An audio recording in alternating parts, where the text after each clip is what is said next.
Hi everyone, Shab here from Autoluxe Resto.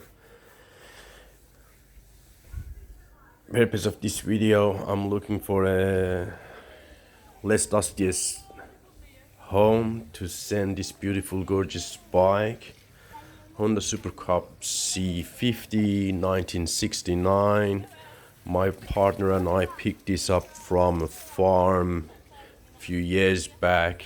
I restored it from the bare metal. It's a little gorgeous bike and it has a custom plate, as you can see. It's very good, sort of a little investment display item. If it goes to a shop or on a business, it is like claimable and it appreciates in value.